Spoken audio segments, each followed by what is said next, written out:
Hey everybody, it's John. I'm in the studio, and it is early, but it's also go time to block Brett Kavanaugh.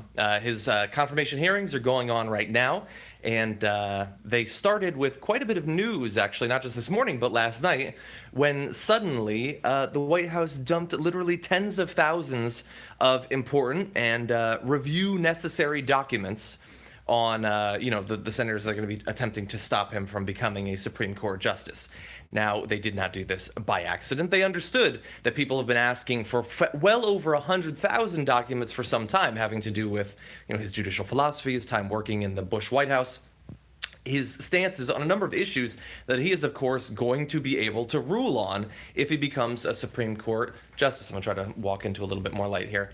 Now, here's the problem with Brett Kavanaugh. My fear is that the media, while originally meeting his nomination as a serious threat, has moved on almost immediately as of the 6 weeks or so or longer that it's been since he was nominated. I saw a stat that the Sunday news shows have talked about him on average for like 20 seconds in the past month or so.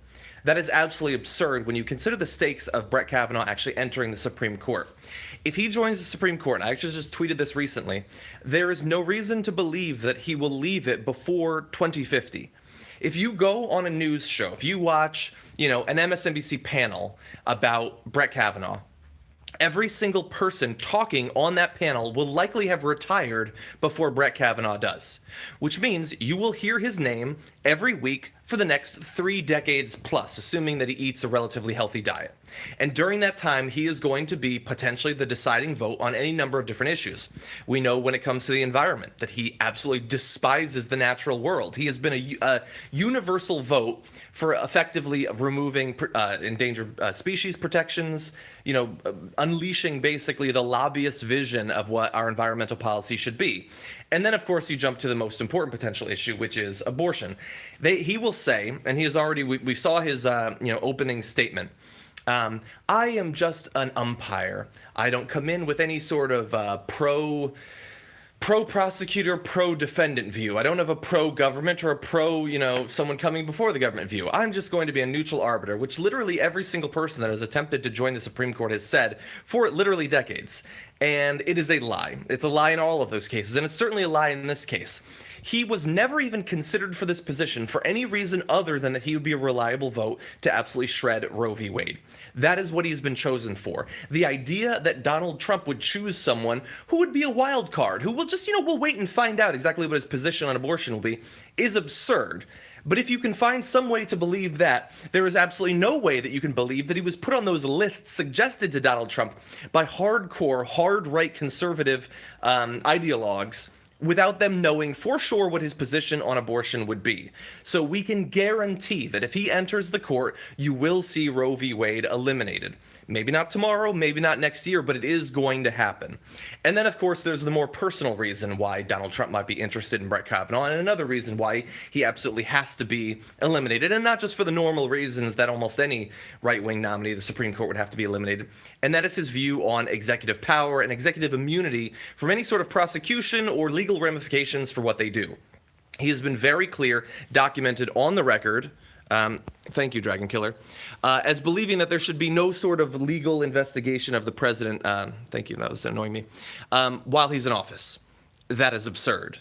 Every single person watching this video is very well aware of not just the scandals involving Donald Trump, but if you think back to the Barack Obama years, how many issues did we have to hold him accountable for? If you go back one step further to George W. Bush, the idea that their war crimes, their domestic corruption, all of those issues should be immune from any sort of consequences is absolutely absurd. And it's not some peripheral issue. It's not some tangential concern. This strikes to the very core of the relationship between us as citizens or members of the media, regardless of which side of this camera you're on, and the president and the White House. If you get someone in there that is a reliable vote for eliminating any sort of investigation of the president, whether you think that Donald Trump should be investigated for the various things that he's now, the legal concerns against him, say goodbye to any of that in the future. If we suddenly get, President Ted Cruz or President Joe Biden or whatever. Imagine the sorts of things that they might do that would need to be investigated, and consider the possibility that there will be no legal recourse whatsoever if Brett Kavanaugh gets onto the Supreme Court. So that is why it is important that hopefully he will be blocked. I don't know how much faith I actually have in the Democrats to do it, because it looks like the Republicans are pretty universally in support of him, even the ones that supposedly care about continued reproductive freedoms, whereas the Democrats, I've seen some indication that they seem split on this. I have no idea how you could possibly be split on this issue, on Kavanaugh, considering the consequences, but they found a way to do it. Another reminder that we desperately need to change who's actually holding government office. That would help right now in helping to block Brett Kavanaugh in the Senate. It also would have helped in the last presidential election in stopping Donald Trump from being the person who's choosing Supreme Court nominees. If anybody believes that any of the other presidential contenders in 2016 would have chosen Brett Kavanaugh, you are literally insane.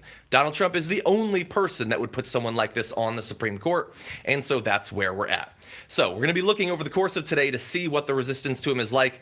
There have been a number of interruptions. There have been attempts to shut down the proceedings, so far unsuccessful because, of course, Democrats don't have power in the Senate.